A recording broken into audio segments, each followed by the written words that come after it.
గజ్వేల్ దోస్తులు, నేను మీ సిద్దిపేట మోడల్. మన తెలంగాణ అంటేనే బిర్యానీ, బిర్యానీ అంటే తెలంగాణ. మన గజ్వేల్లో ద్వారకా రెస్టారెంట్ కొత్తగా స్టార్ట్ చేసిర్రు. ద్వారకాల బిర్యానీ బాగుందని విని టేస్ట్ చేద్దామని వచ్చిన. ఇక్కడ 150కి బిర్యానీ ఇస్తుందంట. ద్వారకా రెస్టారెంట్ అంబియన్స్ మాత్రం మస్తుంది. AC section, non AC section, ఇంకా ఫ్యామిలీ సెక్షన్ కూడా సపరేట్గా ఉంది. ద్వారకాకి వస్తే ఈ అంబియన్స్ దిమాగ్లో ఎన్ని టెన్షన్స్ ఉన్నా మర్చిపోవాల్సిందే. ఇక్కడ హైలైట్ ముచ్చట ఏంటంటే వెనకట మనోళ్ళు కట్టెల పొయ్యి మీద చేసిన వంటలు ఎంత బాగుంటాయో మనకు తెలుసు. వీళ్ళు కూడా బిర్యానీని కట్టెల పొయ్యి మీద చేస్తున్నారు.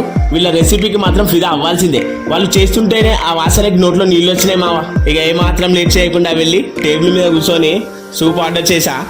గరం గరం సూప్తో స్టార్ట్ చేసిన. ఇదేంద్రా మావా, తాగిన కొద్దీ పోతూనే ఉంది. దెబ్బకు నరాలన్నీ యాక్టివ్ అయినాయి. తర్వాత చికెన్ లాలీపాప్స్ ఆర్డర్ చేసా. దీని టేస్ట్ కూడా మస్తు ఉంది. ఎన్ని తిన్నా బిర్యానీ తినాల్సిందే అని బిర్యానీ ఆర్డర్ చేసా. దీనమ్మ ఏముందిరా, కట్టెల పొయ్యి మీద చేసిన స్మోక్ ఫ్లేవర్తో మస్తుంది. మావా, నువ్వు తప్పకుండా వచ్చి టేస్ట్ చేయాల్సిందే. నీ దోస్తుగాళ్ళకి ఈ వీడియో షేర్ చేయాల్సిందే. ఇవే కాదు, మన ద్వారకాలో చాలా varieties of starters, biryanis, naans, curries ఉన్నాయి. ద్వారకా ఎక్కడ అంటారా? మన గజ్వేల్లోని ఇందిరా పార్క్ ఇంటిగ్రేటెడ్ మార్కెట్ అపోజిట్లో ఉంటుంది. ఇక ఏ మాత్రం లేట్ చేయకుండా బిర్యానీ టేస్ట్ చేయడానికి వెంటనే వచ్చేసే మన ద్వారకాకి. ఇలాంటి మరిన్ని మంచి మంచి వీడియోస్ కోసం మన గజ్వేల్ మీమ్స్ లైక్ చేయండి, షేర్ చేయండి, ఫాలో చేయండి.